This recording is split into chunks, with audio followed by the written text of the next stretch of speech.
안녕하세요. 저는 이제 88순잔치를 한 김씨입니다. 저는 경상남도 상주 시골에서 자랐습니다. 국민학교 다니는 것만으로도 어른들에게 부담이 되었던 시절, 장녀인 저는 국민학교도 겨우 졸업했습니다. 농사일로 늘 바쁘신 부모님을 대신해 3명의 동생을 엄마처럼 키웠죠. 지금도 자식보다 훨씬 더 저를 챙겨봐주는 동생들입니다. 60년대에는 20살이면 거의 시집을 가고 빠른 친구들은 엄마가 된 친구들도 있었습니다.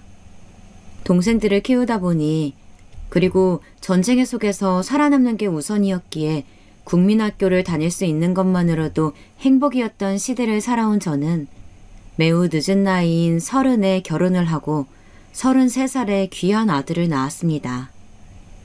지금 시대에는 30살이면 노처녀도 아니지만 그때는 노처녀라서 시집살이도 정말 심하게 했습니다. 아이를 업고 아궁이 밥을 하다가 태워서 혼나고, 남편은 그 당시 돈을 벌어 오겠다고 남아공에 일을 하러 갔습니다. 그렇게 시댁에서 혼자 아이를 키우면서 남편 없이 5년을 하루도 눈물 흘리지 않은 날이 없을 만큼 힘들게 살았어요. 그러다 남아공에서 돈을 벌어온 신랑과 서울에 터전을 잡고 백반집을 시작했습니다. 오랜 시집살이로 반찬을 만들고 밥을 차리는 건 누구보다 자신 있었고, 매사 부지런하고 사람 좋아하는 신랑 덕분에 어느새 월세에서 전세로, 그리고 50대에는 아파트도 구입해 남들만큼 살았습니다. 늙은 나이에 하나 있는 외동아들이라 더 해달라는 대로 다 해줬고, 제 옷은 누군가에게 얻어 입었습니다. 그래도 어디서 우리 아들 기 죽을까봐 종로 화신백화점까지 가서 고급 브랜드 옷을 사서 입혔었죠. 그 당시 50원짜리 보름달 빵은 몇십 년이 지나도 기억이 나네요. 아들이 사달라고 해서 사주고는 아들이 먹다 남긴 거 먹으면서 우리 부부는 그 50원짜리 빵이 무엇이라고 그리 아껴가면서 살았는지. 현재를 살아가는 세대들은 잘 모르겠죠. 그때는 빵은 아들 소풍날에나 사줄 수 있는 음식이었답니다. 그리고 국민학교밖에 못 나온 부모와 달리 열심히 공부해서 꿈이 의사였던 아들 뒷받침해주기 위해 아낌없이 지원해 주었습니다. 서울은 저희가 살아온 시골과 너무나도 달랐어요. 70년대에도 잘 사는 집 아이들은 고액 과외를 했었고, 저희 아들은 그게 한이 되었나 보더라고요. 이번에 아들이랑 큰 소리로 싸우면서 알게 되었네요. 아들에게는 그런 과외를 알아보고 준비하는 것들이 엄마의 몫이었는데, 장사에 바쁘고 정보가 없는 저에게 너무나 먼 이야기들이었습니다. 우리는 최선을 다해서 키웠는데 그게 당연한 시대이기도 했고, 저희 부부가 사는 이유가 우리 아들은 우리처럼 힘들게 살지 않기를 바래서였거든요. 지금 생각해보면 너무나 후회가 됩니다. 남들 다 가는 해외여행 한번 못 가보고 저 세상으로 가버린 남편도 아들이 이렇게 변할 줄 알았으면 저만 남겨놓고 눈 감지 못했을 겁니다. 제가 하루 종일 장사를 한다고 물질적으로만 채워줬는지 모르겠습니다. 저랑 남편은 정말 새벽 5시에 일어나 중림시장에서 장을 봐서 하루하루 장사를 해서 힘들게 번 돈이었는데, 아들은 그저 당연하게 받아들이고 늘 돈을 더 달라는 말밖에 안 했습니다. 늘 부족하다고요. 그때부터였는지 모르겠어요. 아들이랑 대화가 줄어든 시기가. 아들에게 그렇게 물질적으로 지원해주는 게 사랑이라고 생각했습니다. 아들은 우리나라에서 세 손가락에 드는 좋은 대학에 입학했고, 충분히 좋은 대학이었지만 본인 마음에는 들지 않았나 보더라고요. 저희에게 물어보지도 않고 그 당시 1,000만 원이라는 돈을 준비해달라고 했습니다. 저희가 국민학교밖에 나오지 않아서 잘 모르니까 설명할 필요가 없었는지도 모르겠어요. 일본의 유명한 대학교 편입을 하고 모든 걸 결정을 내린 뒤 돈을 마련해달라고 하더라고요. 하나 있는 아들이 공부를 잘해서 일본까지 유학을 간다는데 어느 부모가 빚내서 보내주지 아들을 말릴까요? 우리 부부 또한 집을 팔아서 지금으로 따지면 2억 정도 되는 돈을 마련해 줬습니다. 지금과 달리 일본의 물가는 우리나라의 5배 정도였고 아들 학비, 생활비 등 한 달 가게에서 번 돈을 모아서 보내줘야 했습니다.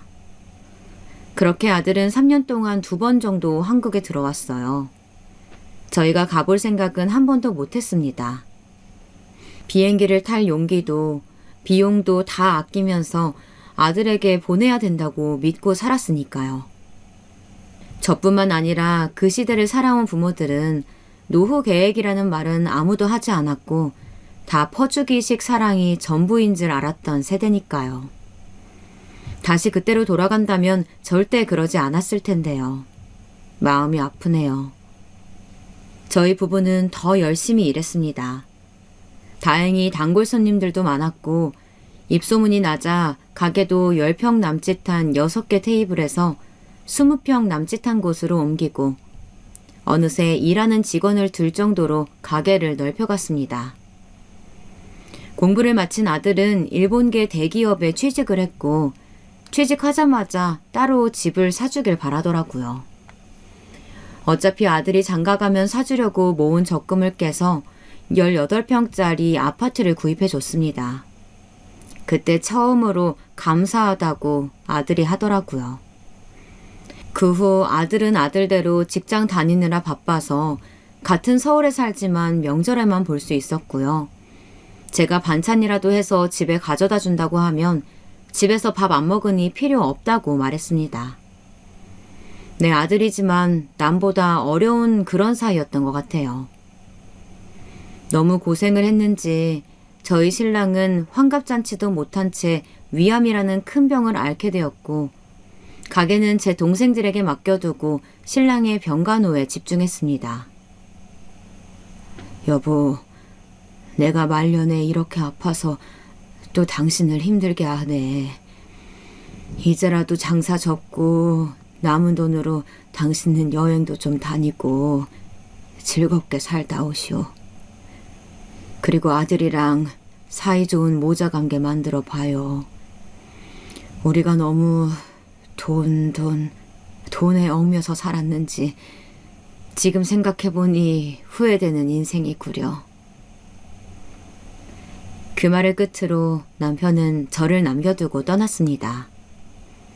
아들 또한 엄마도 이제 장사 그만하고 편하게 사세요 라고 말했지만 남편도 없고 어느새 다 큰 아들은 자신의 삶에 빠져 살고 있었고 제가 돌아갈 자리는 제 식당뿐이더라고요. 그렇게 다시 남편의 자리를 식당 일로 채웠습니다. 혼자가 된 동생과 둘이서 30년간 한자리에서 하다 보니 어느새 동네 지인들이 단골 손님이 되었고 제 삶의 터전이 되었습니다. 나보다 힘들게 산 이웃을 챙기면서 사는 것이 제 인생의 유일한 낙이었습니다. 옆집 가게 사장님이 더 자식 같고 더 자주 얼굴을 보고 밥을 먹고 지금도 그분들이 있어서 법적 소송을 할 수 있었습니다. 정말 고마운 사람들이죠. 저희 아들은 살고 있는 집을 미리 상속해달라고 했습니다. 남편이 사망하고 난 뒤 상속세를 아낄 수 있다는 이유로요. 대신에 가게 옆 조그마한 월세집에서 사는 게 집에서 가게 왔다 갔다 하는 것보다 편할 것이고 월세는 자기가 부담하겠다며 이사를 강요하더라고요. 저 또한 남편이 떠난 집을 더 이상 유지하기 힘들었고 그저 나보다 똑똑한 아들이 하는 말이니 무조건 믿고 따랐습니다. 내가 늙으면 아들이 나를 보살펴 주겠지라는 믿음으로 아들에게 모든 걸 증여했죠. 또한 아들이 내년에 결혼할 아가씨가 있었는데 지금 시기가 집을 사기 좋을 때라고 하기에 어차피 내가 죽고 나면 다 아들에게 갈 재산이기에 아들이 시키는 대로 했습니다. 당시 5억이 넘는 아파트를 그렇게 아들 명의로 해주고 아들은 저희 집을 팔아서 회사 근처에 20평대 아파트를 구입하더라고요. 그리고는 가게 담보 대출까지 받아달라고 했습니다. 아들은 아파트를 상속받으면서 월세는 내어준다고 했지만 가게 문 닫는 날까지 한 번도 월세를 준 적이 없었습니다.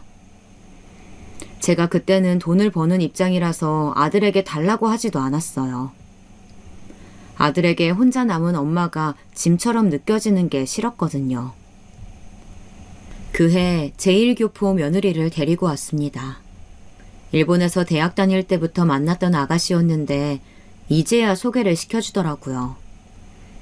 남편이 살아있을 때 한 번이라도 데리고 왔으면 좋았을걸. 하늘로 가는 길이 덜 힘들었을 텐데 이런 아쉬운 마음도 모르는 채 결혼 날짜까지 잡아서 저에게는 통보식이었습니다. 저는 아들 결혼 전 며느리 얼굴을 3번 보고 식장에 들어갔네요.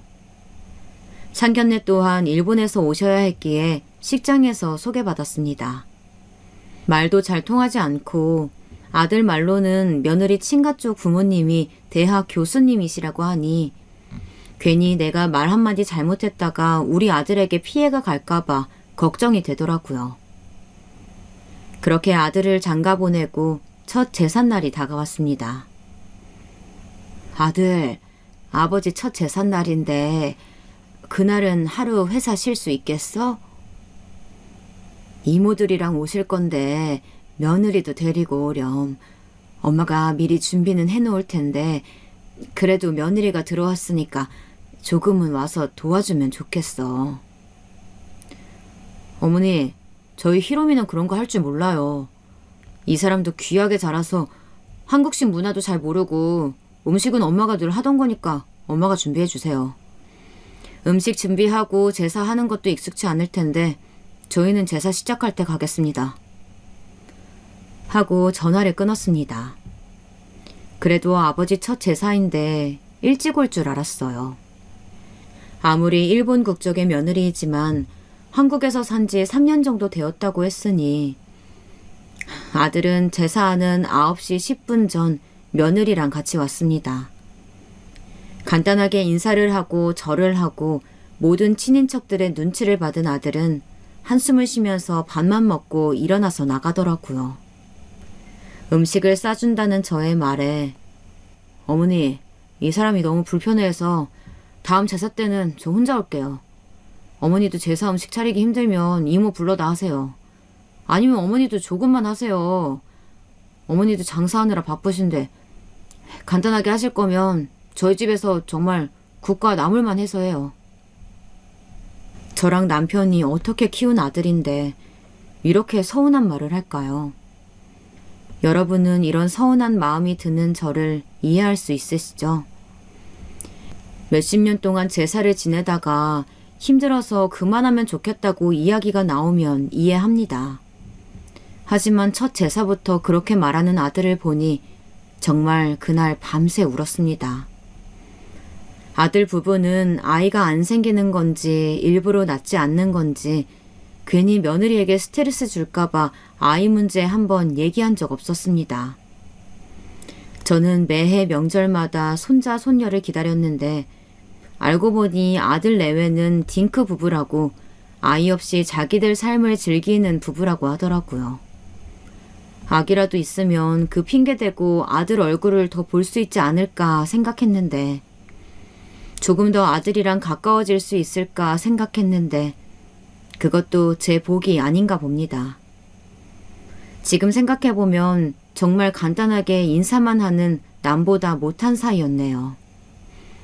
그렇게 10년이라는 세월 동안 아들 내외는 명절 그리고 제사 때는 아들 혼자 와서 봤습니다. 어느새 제 나이도 75이 넘어가고 오랜 가게일로 인해 허리디스크 수술을 하고 유방암까지 걸려서 도저히 장사를 더 이상 할 수 없겠더라고요. 어머니, 이제 장사 그만두시면 저희 집에서 요양하세요. 어차피 이제 허리 아프셔서 오래 서 있으시면 안 되고 유방암 수술로 왼쪽 팔은 올리기도 힘드시죠? 가게 뺀 돈으로 주택 구입하려고요. 어머니도 답답한 아파트보다는 마당 있는 주택이 더 좋으실 거라고 생각해요. 가게 정리하시고 돈은 저에게 입금해 주세요. 일산 쪽에 주택단지에 투자 겸해서 살 생각이에요. 얼른 가게 정리하시고 연락 주세요. 좋은 매물 있을 때 구매해야 돼요. 근처 대학병원도 있으니까 병원 다니시는 것도 걱정 안 하셔도 됩니다. 아들이 그렇게 말해주니 내심 고마웠습니다. 허리디스크 수술과 연달은 유방암 수술로 몸도 마음도 많이 지쳐 있었거든요. 가게를 판 돈까지 아들에게 물려주고 나면 제 노후 생활은 아들에게 민폐 끼치지 않을 거라고 생각했습니다.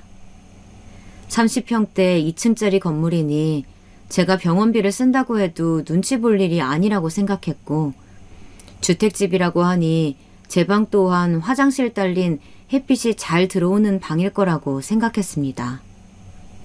그 정도 집을 구매할 만큼의 많은 돈을 미리 상속해 주었기에 하루빨리 아들이랑 같이 살 날을 기다렸습니다. 그래도 한 번쯤은 새로 만들 집에 데리고 갈 줄 알았는데 집 공사를 다 했으니 이사를 준비하라는 아들의 전화에 그래도 이제 아들 얼굴은 매일 보면서 살 수 있겠구나 생각했습니다. 여든을 바라보는 나이가 되자 한평생 아들에게 기대면서 살지 않았지만 몸이 불편하고 아프니 사람의 마음 또한 약해지더라고요. 그렇게 한 번도 가본 적 없는 일산으로 이사를 왔습니다. 한평생 아들보다 친하게 지냈던 이웃들과 헤어지는 게 힘들었습니다. 아이고 형님, 아들네 가서 좋으시겠어요. 형님이 해준 청국장이랑 이제 못 먹어서 서운하네요. 자주 연락해요. 이제 우리가 보면 얼마나 더 보면서 살겠어요. 병원 올 때 연락하면 같이 밥이나 먹어요.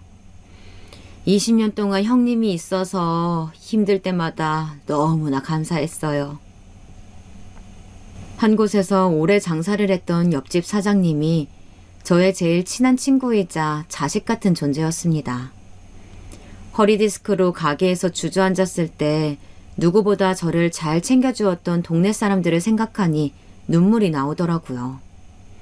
유방암 수술하고 병원에 통원할 때도 택시를 불러주고 병원 가는 날인지 아닌지 카톡으로 연락 오는 것들도 다 알려준 사람들이 바로 제 이웃들이었습니다. 아들은 제가 늘 옆집 사장님이나 이웃들에게 음식을 해서 나눠주는 것이 돈 아까운 짓이라고 했지만 누구보다 내가 한 음식을 맛있다고 해주고 감사히 여겨주는데 저에게는 그게 삶의 낙 중 하나였습니다. 그렇게 아들 집에서 3년이라는 시간이 지나는 동안 저는 1층 구석진 방에 박혀 하루하루를 무료하게 보냈습니다. 음식하는 걸 좋아하는 제가 부엌에 들어가서 음식을 하고 있으면 냄새난다고 싫어하는 며느리. 아침을 안 먹는 아들과 며느리 식사 시간과 하루 3번 약을 먹어야 하기 때문에 정해진 시간에 밥을 차려 먹어야 하는 저와의 생활 패턴은 맞지 않았고 그걸로 인해 아들은 더 불편한 기색을 표하더라고요. 여보, 나 못 살겠어. 어머니랑 계속 이렇게 살아야 해? 자기가 앞으로 살아계신다고 한들 3년 안에 돌아가실 거라고 그 전까지만 모시고 살면 된다고 했잖아. 벌써 4년이나 지났어. 매일 아침마다 어머니가 1층에서 달그락 소리 내는 것도 너무 싫고 집에 들어왔을 때 음식 냄새 나는 것도 싫어. 그리고 청소를 하신다고 하는데 걸레로 한번 쓱 닦고 나랑은 정말 안 맞아. 일하는 아줌마 부르는 것도 왜 부르냐고 뭐라고 하시는데 내가 내 돈 벌어서 사람 쓰는 것도 눈치 봐야 돼? 직장에서도 힘든데 집에서도 이렇게 마음 불편하게 있어야 되는 거야? 이런 식이면 난 못 살겠어. 계속 이런 식이면 나는 일본에 가서 노후 편하게 살래. 너무 불편해. 여보 미안해. 나도 어머니가 이렇게 오래 사실 줄 몰랐어. 유방암에 디스크에 엄마 혼자 거동이 불편하신데 사람들 보는 눈도 있고 이모들 독촉 전화도 하고 나도 너무 힘들어. 1, 2년만 더 참자. 응?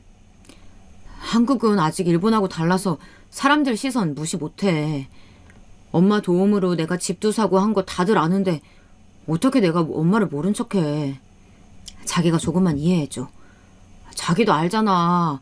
한국에서는 아직 부모님 모시는 걸 당연하게 생각하는 집 많다는 거. 정말 미안해. 몇 년만 더 참자. 어? 아들과 며느리의 대화를 들으니 황당했습니다. 물론 요즘 며느리 시대에는 청소하는 도우미를 불러서 청소하고 반찬과 국도 이틀에 한 번씩 배달해서 새벽에 집 앞에 두고 가더라고요. 편한 세상이죠. 하지만 6.25 전쟁 시대를 보냈고 어려운 시기를 지냈던 우리 세대에게 이렇게 돈을 낭비하는 게 사실 사치로 느껴지기도 했습니다. 아이가 있어서 어지럽고 육아가 힘든 거라면 이해를 했을지도 모릅니다. 아이를 키우면서 직장 다니면서 음식을 하고 청소를 하는 건 솔직히 너무나 힘든 일이죠. 아이들은 돌아서면 어지르고 하루 종일 치워도 표도 안 난다는 걸 저도 아니까요. 하지만 아들 부부는 아이 없이 본인들 삶을 즐기며 살기로 결정했고 저 또한 주변에 불임으로 인해서 상처받는 사람들이 있다는 걸 장사를 하면서 많이 봤습니다. 그래서 한 번이라도 자식을 낳지 않는 거에 대해 말한 적이 없었는데 아들이 이렇게 제 가슴을 갈기갈기 찢을 때마다 너도 자식 낳아서 키워봐라 라고 말해주고 싶었는데 아들은 이런 제 마음을 절대 느낄 수 없겠죠. 부모가 되어봐야 부모의 마음을 알 수 있다는 게 정말인 것 같습니다. 그러던 어느 날 제가 넘어지는 사건이 일어났습니다. 제가 당뇨가 있어서 식사를 하고 나서 30분씩 걸어야 하기에 저는 매일 식사 후 산책을 합니다. 다행히 주택 주변에 산책로가 잘 되어 있어서 늘 다니던 길이라 그날도 걱정 없이 나갔습니다. 하지만 나이가 드니 반사신경이 예전 같지 않더군요. 지나가던 자전거를 피하려다가 넘어진 거예요. 도저히 일어날 수가 없어 아들에게 전화하니 119 불러서 병원에 가서 계시면 퇴근하고 모시러 오겠다고 합니다. 며느리에게 전화하니 받지도 않더라고요. 할 수 없이 간간히 연락하던 예전 가게 옆집 사장님에게 전화를 걸었습니다. 택시 타고 30분이 넘는 거리를 바로 와주더라고요. 내가 낳은 아들보다 나를 더 아껴주는 사람이라는 걸 이때 다시금 느꼈습니다. 병원에 가니 고관절 골절이라고 입원하셔야 한다고 하네요. 자전거를 피하다가 넘어지면서 엉덩이로 넘어지니 손으로 짚지 못해 고관절에 금이 갔다고 합니다. 입원 수속을 하고 동생이 와주는 사이 아들이 찾아왔더라고요. 하루 종일 회의가 있어서 빨리 못 와서 죄송하다고 말하면서 제일 먼저 간병인부터 예약하더라고요. 괜찮다고 해도 본인도 매일 올 수 없고 며느리 또한 매일 못 오니 편하게 간병인을 부르자고 합니다. 4주 정도 입원해 있으면 재활치료도 하고 어느 정도 차도가 있어서 병원이 너무 답답해서 아들에게 집에 가고 싶다고 전화를 했습니다. 엄마, 지금도 계단 오르기 쉽지 않으니까 요양병원에 조금 더 계시고 완전히 걸으실 수 있을 때, 혼자서 다 하실 수 있을 때 퇴원하시는 건 어떠세요? 병원이 갑갑할 수도 있겠지만 그래도 새끼 밥 걱정 안 하셔도 되고 간병인 아주머니에게 들으니까 매일 산책도 시켜드린다고 하는데 오늘은 제가 바쁘니까 주말에 한번 가보도록 할게요. 하고 전화를 끊는 아들에게 서운함에 그만 눈물이 나더라고요. 며느리 또한 어머니, 제가 제일이 바빠서 어머니 챙겨드릴 수 없어요. 어머니도 저보다 간병인이 더 편하실 거라고 생각해요. 좋은 병원으로 알아보고 가시는 거니까 너무 서운하게 생각하지 마세요. 저랑 어머니 입맛도 다르고 제가 시켜드리는 것도 불편하실 거잖아요. 어머니가 집으로 오시면 신랑도 더 불편해할 거예요. 라고 말하니 우리가 가족인가 생각이 들었습니다. 너무 속상해서 동생에게 전화를 걸었어요. 나야, 나 너무 속상하고 서러운데 내 아들 이야기라 어디 가서 욕도 못하겠고 내 아들이 나한테 이러는데 생판 남인 며느리는 오죽할까 싶어서 아무 말도 못했어. 동생, 내가 아들을 잘못 키웠나 봐. 내가 이러려고 그렇게 아끼고 힘들게 돈 벌어서 유학 보내고 한 게 아닌데 내가 정말 잘못 살았나 봐. 너희 형부 갈 때 나도 같이 갔어야 했나 봐. 무슨 부귀영화를 더 누리려고 이렇게 혼자 살아남아서 이렇게 살아야 하니. 언니, 지환이가 어릴 때 공부는 잘했지만 이모한테 말 한 번 먼저 건 적 없고 늘 자신 혼자 다른 세상에 사는 아이처럼 살았잖아. 우리 아들도 늘 그렇게 살더니 본인 아이 낳고 나니 이제야 부모 마음을 아는 건지 철이 좀 들었어. 지원이는 아이까지 없으니까 언니의 마음을, 희생을 생각지도 못할 거야. 아휴, 우리 언니 불쌍해서 어떡해. 내가 지환이한테 한마디 해야겠어. 아무리 생각해도 이건 아니야. 언니가 어떻게 자기를 키웠는데 엄마를 이렇게 무시할 수가 있어? 며느리도 그래. 아무리 일본인이라고 해도 정도가 심하잖아. 배운 자식이면 뭐해. 돈 많은 집안 자식이면 이렇게 시엄마 무시해도 되는 거야? 나 대신 화를 내주는 동생과 통화하니 조금은 마음이 풀렸습니다. 딸도 없는 저에게 여동생과 옆집 사장님은 딸 같은 존재였네요. 그렇게 병원에 4개월 동안 있었습니다.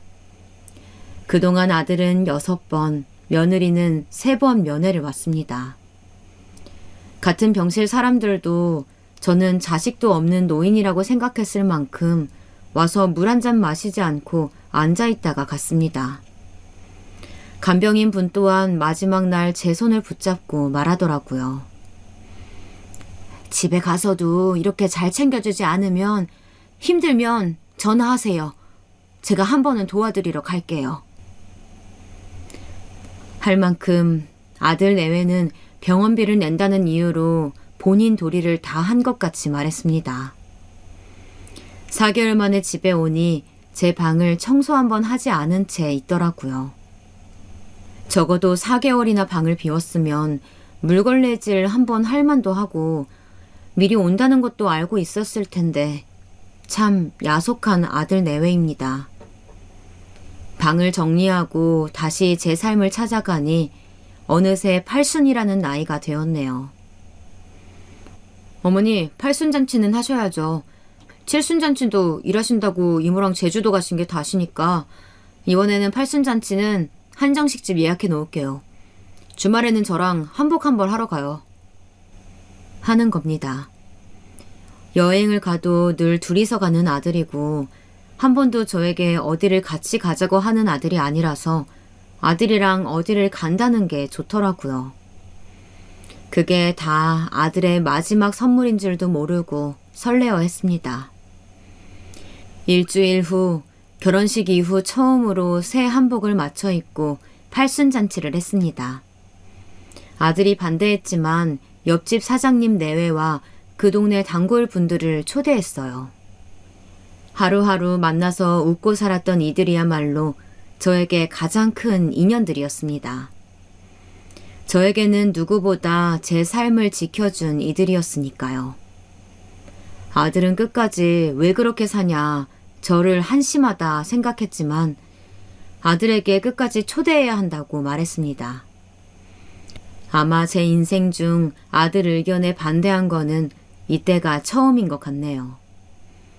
그렇게 제가 아끼는 사람들을 모아서 사진을 찍고 팔순잔치를 했습니다. 그날 저녁 하루 종일 피곤한데 잠이 오지 않더라고요. 먼저 간 내 남편도 그립고 남은 내 인생을 생각하니 가슴이 답답했습니다. 그러다 잠시 부엌에 나갔는데 아들 부부가 또 말싸움을 하더라고요. 여보, 나는 이제 할 만큼 다 했어. 어머니 팔순잔치만 해드리면 요양원 보낸다면서 재산 상속도 다 끝났고 내일 당장 요양원 가시라고 남편이 말씀드려. 그리고 우리 일본으로 가는 건 어떻게 할 거야? 엄마 아빠가 기다리는 거 알잖아. 어머니 시설 좋은 요양원에 보내드리고 1년에 한두 번 와서 찾아뵙고 그렇게 하기로 5년 전부터 나랑 이야기 끝난 거 아니었어? 맞아. 나도 우리 엄마가 이렇게 오래 사실 거라 생각도 못 했는데 몇 년간 모시고 살았으니까 나도 자식으로 할 도리는 다 했다고 봐. 그래도 오늘 팔순잔치 했는데 지금 당장 나가시라고 하는 건 조금 그렇지. 엄마한테는 내가 이달 안에 말씀드릴게.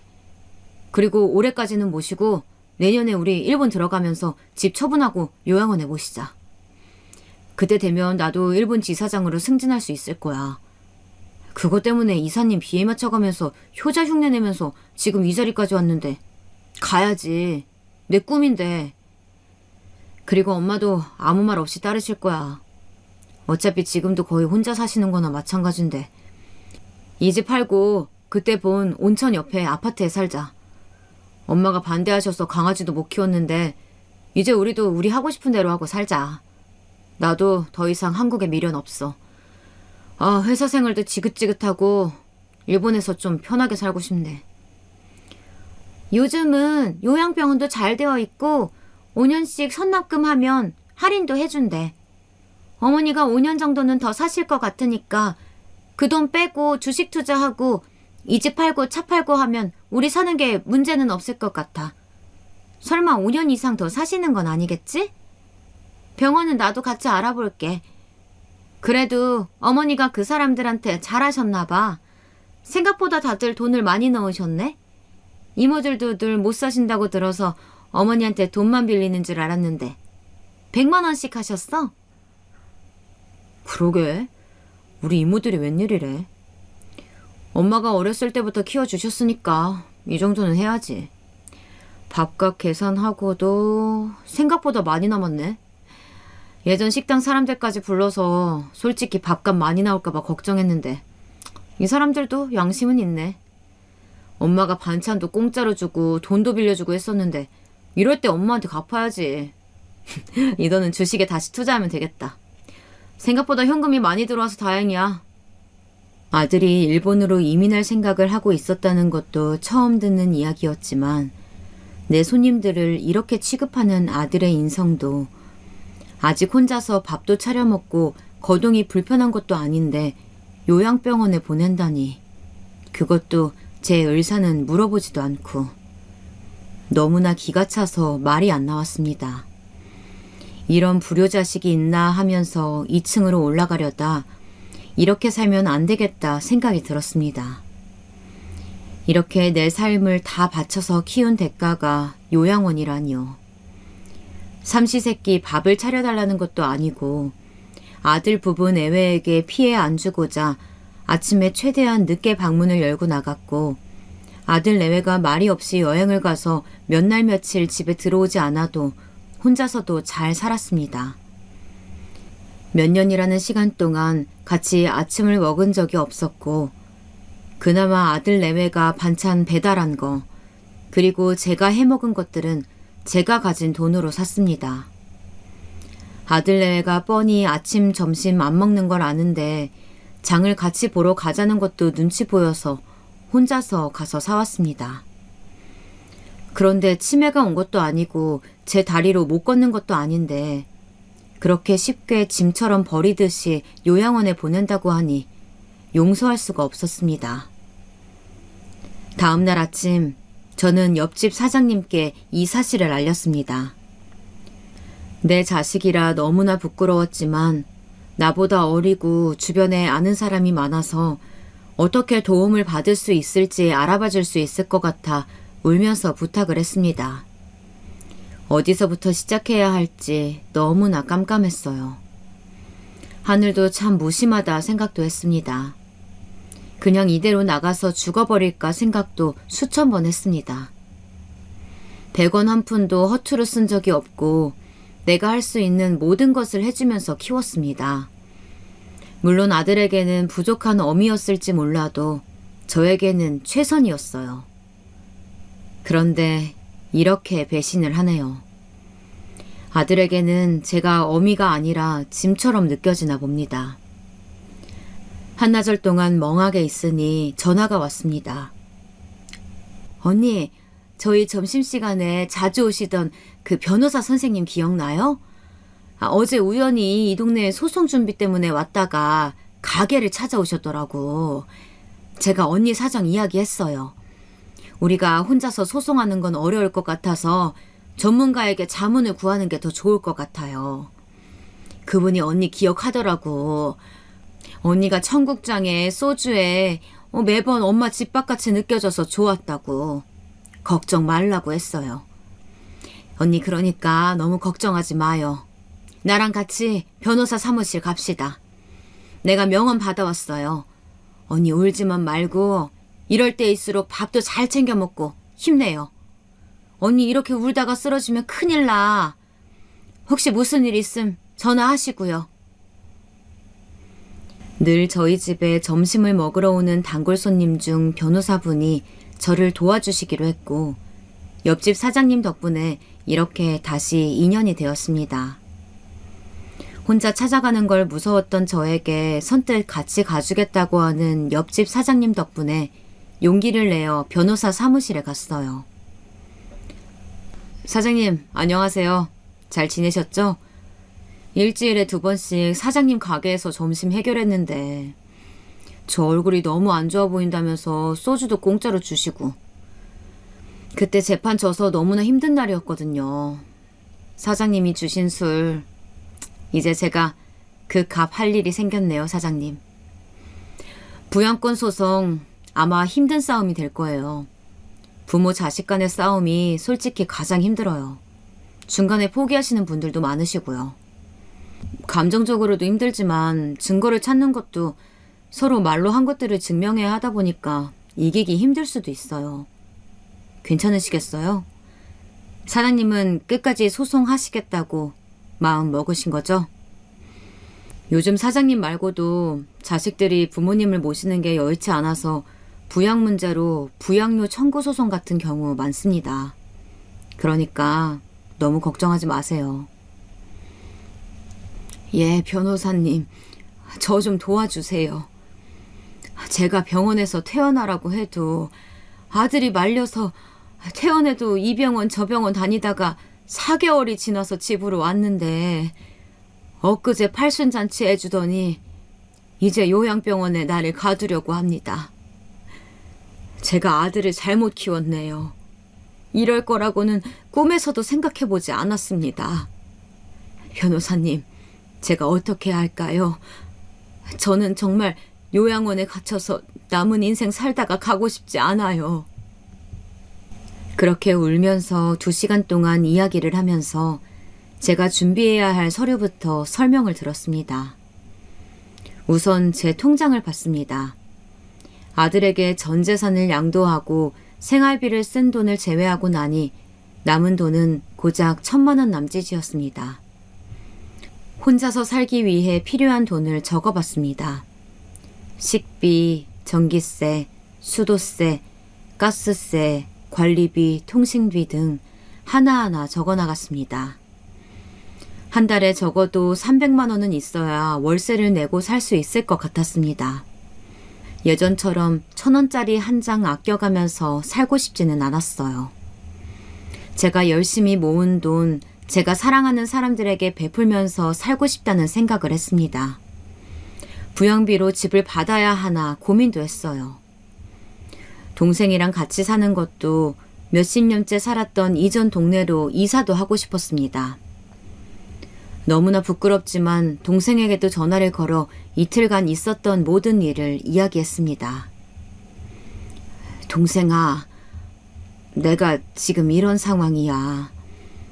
나 혼자서 살기엔 언니가 너무 늙었어. 오늘 변호사 선생님이랑 이야기하는데 잘 모르겠더라. 다행히 옆집 사장님이 도움을 주시긴 했지만 내가 몸만 늙은 줄 알았더니 머리도 늙었나 봐. 언니 좀 도와줄래? 언니에게 힘이 좀 되어줄래? 하니 울면서 바로 동생이 대답했어요. 언니야, 내가 갈게. 내가 가서 언니 옆에 있을게. 우리 언니 한평생 고생만 했는데 정말 남들한테 잘못 한 번 하지 않고 싫은 소리 한 번 안 하면서 착하게 살았는데 아휴, 우리 언니 불쌍해서 어떡해. 하면서 대성통곡하는 동생을 보니 그래도 아직 내 옆에는 동생도 남이지만 더 가족 같은 옆집 사장님도 나를 생각해주는 사람들이 있다는 사실에 감사했습니다. 안녕하세요, 사장님. 오늘은 동생분이랑 오셨네요. 사건을 준비해봤는데요. 예전에는 자식이 나이 든 부모를 모시는 게 당연시 됐지만 사실 지금은 결혼 자체도 잘 안 하고 아이를 안 낳는 사람들도 많은 게 현실이에요. 우리나라 민법상으로도 부부 사이 그리고 부모 자식 간의 부양의 의무가 규정이 되어 있고요. 사장님처럼 효도하기로 한 아들이 미리 재산을 증여받아 놓고 그 의무를 다하지 않았을 경우 엄연한 불법행위로 볼 수 있어요. 부양류 청구 소송은 자식으로서의 의무를 저버리는 행위이며 또 효도를 하지 않았기에 이에 대해서 소송을 거는 건데 그에 맞게 합당한 근거가 있어야 됩니다. 사실 이러한 근거가 되는 증거를 수집하는 과정이 어려워서 중간에 포기하시는 분들도 많으세요.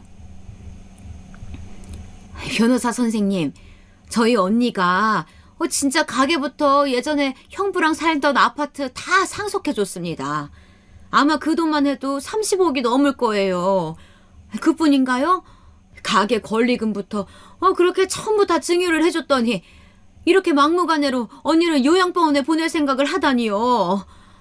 물론 아들놈이 대기업에 다녀서 본인이 모은 돈도 있죠.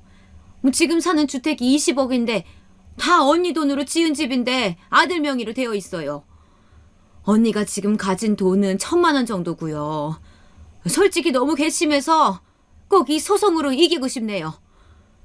우선 아들 회사에 송장 보내고 이런 나쁜 불효막심한 놈이라는 걸 알리고 싶어요. 이제라도 우리 언니 좀 편하게 살 수 있게 도와주세요. 아휴, 정말 하늘도 무심하지. 변호사님, 꼭 이겨서 그 아들놈 혼 좀 내주세요. 저보다 더 화가 난 동생은 인터넷으로 알아봤더라고요. 그렇게 저랑 제 동생 그리고 변호사 선생님이랑 소송 준비를 시작했습니다. 주말 저녁 아들이 같이 저녁을 먹자고 하더라고요. 아, 이제 올 게 왔구나 싶었어요. 마음을 단단히 먹었습니다. 절대 눈물 절절 흘리면서 불쌍한 엄마처럼 보이고 싶지 않았으니까요. 너에게 의지해야만 하는 늙은이가 아니라는 걸 보여주고 싶었습니다. 변호사를 만난 이후 매일매일 밤마다 울면서 저 세상 간 남편을 원망했죠. 왜 혼자 가서 나만 이런 꼴을 보게 하냐고.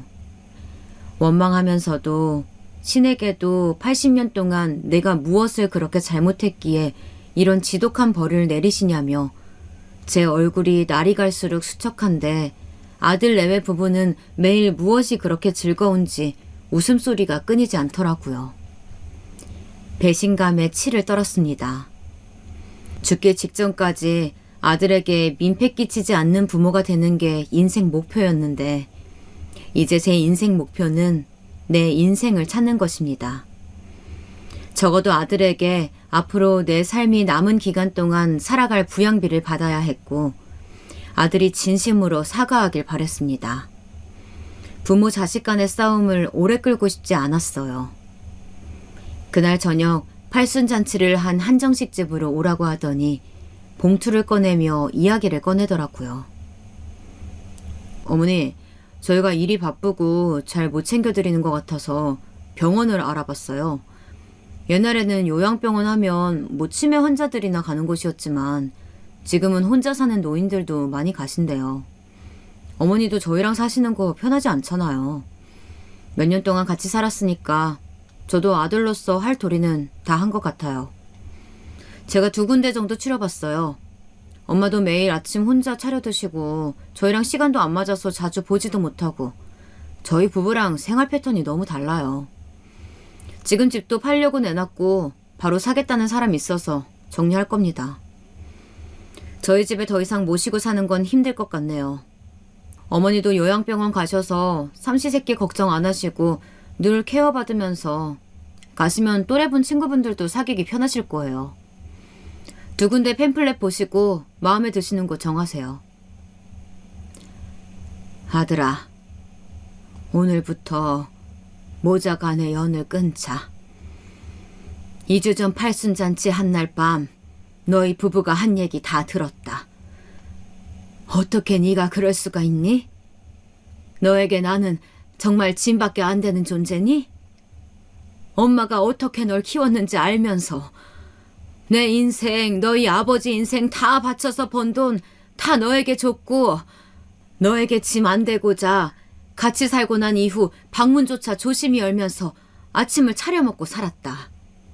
그런데 팔순잔치 한 날 요양원에 보낼 생각을 하니? 내가 치매 환자야? 아님 내가 거동을 못해? 너희가 언제 내 밥 한 번 직접 차려준 적 있어? 내가 다 알아서 해먹고 살았는데 언제는 내 식사 신경이나 쓴 적 있니? 하면서 울분을 토했습니다. 그러자 아들이 제 인생의 오점이 바로 부모님입니다. 돈으로 해주셨다고요? 매일 남들보다 더 열심히 살았던 건 부모님뿐만이 아니에요. 저 또한 가난이라는 지긋지긋한 굴레 벗어나고자 열심히 했어요. 나보다 성적 나쁜 애가 의대 갔을 때 얼마나 비참했는지 아세요? 겨우 준비해서 일본 유학 갔다 왔지만 사실 거기서도 돈은 늘 모자랐고 다른 친구들은 여행이다 하면서 올 때 죽어라 공부만 했습니다. 그런 저를 사람처럼 챙겨준 게 지금 아내고요. 처음부터 자식은 안 낳을 생각이었습니다. 지금은 잘 살지만 언제 가난이 저를 찾아올지 모르니까요. 제 아이들한테는 가난을 물려준다 생각하기도 싫어요. 제 어린 시절 저는 생각하기도 끔찍한 기억들밖에 없어요. 부모님이라고는 매일 밤에 얼굴 잠시 보는 게 끝이고 가게에 바빠서 상담 한번 제대로 오신 적도 없으면서 이제 와서 가족 타령하시는 건가요? 처가살이 네, 하고 있습니다. 그리고 잘 사는 집 자식과 결혼하고 싶었습니다. 제가 주식으로 돈 잃었을 때 갚아주신 거 저희 장인어른이셨어요. 잘 사는 집 자식처럼 저도 그렇게 살고 싶어요. 그래요. 말 나온 김에 솔직하게 말씀드릴게요. 어머니만 안 계셨으면 벌써 10년 전에 일본으로 갔을 겁니다. 아버지 돌아가시고 바로 가고 싶었으나 어머니가 계시니까. 그리고 가려고 또 마음먹을 때마다 어머니가 아프시더라고요. 저 또한 참고 참은 거예요. 그럼 제 인생은요? 저 더 이상 한국에서 회사 다니기도 싫고 승진에 목숨 걸면서 살고 싶은 생각도 없어요. 일본에서 이제 편하게 살고 싶은데 그게 뭐가 그렇게 잘못된 건가요? 부모라고 무조건 부양해야 하나요? 여태 같이 살아줬잖아요. 더 이상 왜 바라시는 거죠? 다른 부모들은 자식한테 민폐 끼치기 싫어서 본인 알아서 요양병원 가신다는데 왜 엄마는 이런 일까지 제가 알아보게 만드는 거예요? 아들의 말을 들으니 지난 80년간의 세월이 정말 헛수고였구나.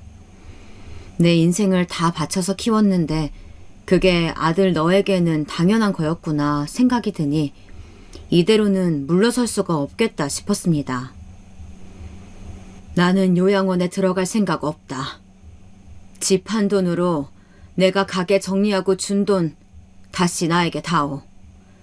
그리고 너는 너 아내랑 일본 가든지 해라. 내가 아무리 너에게 해준 게 없다고 말하지만 그 가게는 내가 몇십 년 동안 하루도 안 빠지고 일해서 차린 가게야. 그러니 내가 앞으로 살아갈 집, 생활비 주고 떠나거라. 그럴 돈이 없는데요. 벌써 집 한 돈으로 일본에 아파트 구매했고 나머지 돈은 다 주식으로 돌리고 있고 어머니한테 드릴 수 있는 건 요양원 5년치 돈뿐입니다. 그거라도 달라고 하시면 드릴게요. 근데 매달 생활비는 알아서 하세요. 그 돈까지는 못 해드려요. 저희가 5년 모시고 살면서 저희가 어머니 생활비 다 책임져 드렸고 부양도 할 만큼 했으니 저는 더 이상 못해요. 하고 자리를 박차고 나가는 아들을 보니 그나마 아들로서 가지고 있던 정이 다 떨어졌습니다. 이제 제가 해야 할 일은 법정 싸움에서 이기는 방법. 나의 남은 노후를 요양병원에 끌려가지 않고 살아나갈 수 있는 방법을 찾아야 했습니다. 변호사 선생님을 만나서 증여한 부분에 대한 증명 자료를 찾고 같이 사는 동안 제 식비는 제 돈으로 다 냈다는 카드 증명서도 뽑고 통신사에서 연락 한 번 없는 거, 연락 받지 않은 거 증명 자료를 받았습니다. 변호사가 아들에게 연락을 했어요. 그러자 그날 저녁 아들이 자기 집에서 나가라고 하더라고요. 어떻게 아들을 고소할 수 있냐며 오히려 저에게 소리를 쳤습니다.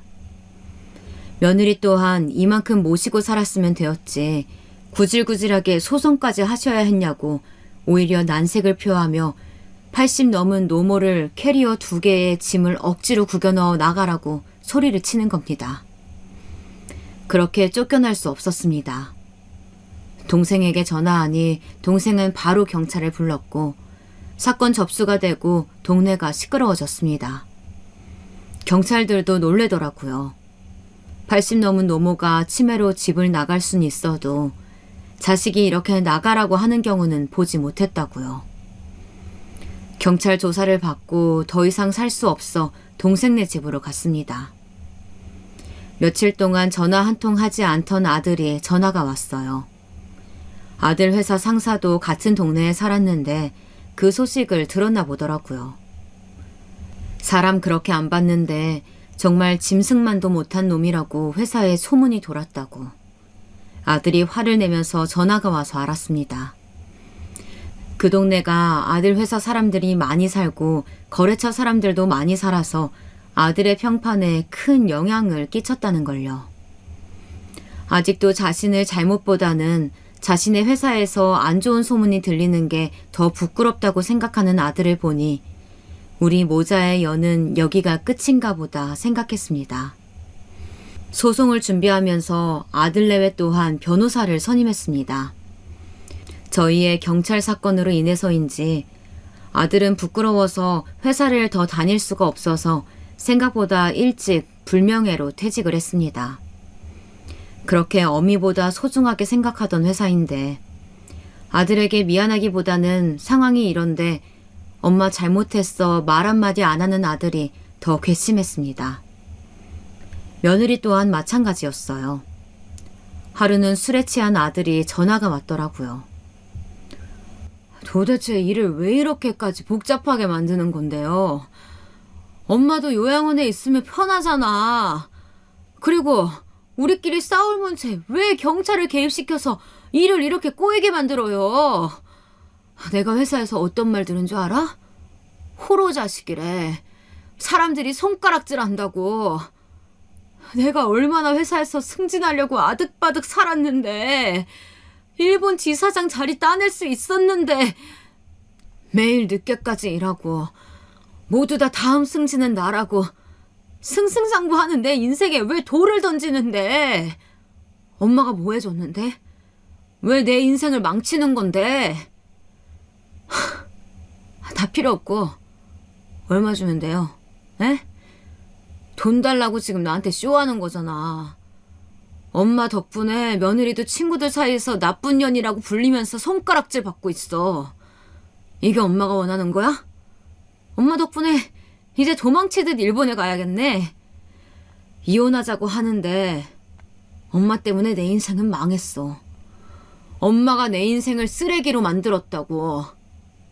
다시는 보지 말자. 이제 엄마 아들은 없어. 하면서 소리치는 아들. 정말 이게 사람이 맞을까요? 시간은 소송 준비를 하다 보니 금방 지나가더라고요. 소송을 진행하면서 어느새 아들은 엄마라고 부르는 대신 최말자 씨라고 제 이름을 부르더라고요. 변호사님 또한 부양가족 소송을 가면 부모와 자식 사이가 아니라 남남으로 되어가는 소송이라 이기는 사람, 지는 사람 모두 마음 불편한 재판이라고 하더라고요. 아무래도 가족 간에 발생하는 일인 만큼 당사자인 저도 힘들었고 그걸 지켜보는 동생도 힘들어했습니다. 그래도 동생도 옆집 사장님도 그 외 이웃들의 도움이 있어서 여기까지 왔습니다. 재판이 시작되었습니다. 저는 보통 연금 외에 정기소득이 없는 경우에 속했고 일전에 자식에게 재산을 증여하여 남은 재산이 없는 상태를 증명했습니다.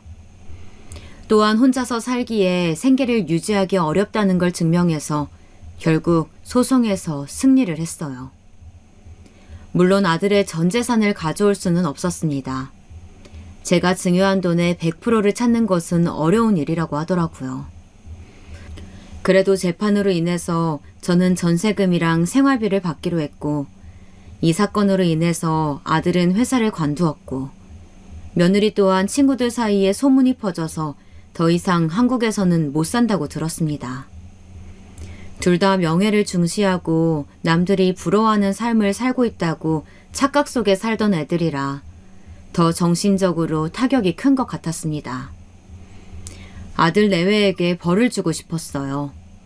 아무것도 못하는 뒷방 늙은이가 아니라 자신의 권리를 찾고 싶었고 80년 인생의 대가라고 생각하니 재판이 끝나자 뿌듯한 마음도 들었습니다.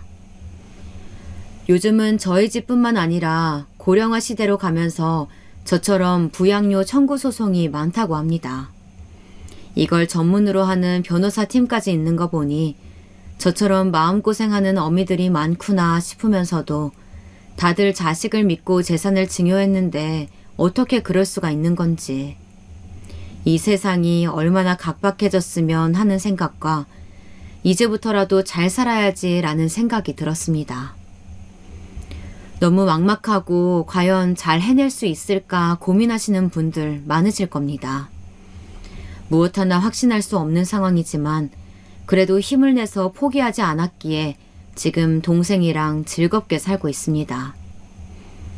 이 글을 보시는 제 나이 또래 분이 계신다면 증여를 할 때에는 꼭 효도각서, 법적으로 효력이 있는 각서를 받으시길 바랍니다.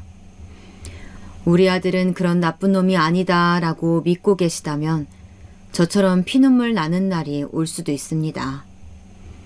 미리 변호사와 만나서 상담을 받아보세요. 그때 제가 포기하고 아들이 시키는 대로 요양병원에 가 있었다면 지금처럼 자유롭게 살지 못했겠죠. 이제는 저도 10년도 남지 않을 제 인생 봉사하면서 동생과 여행도 다니면서 살아야겠습니다.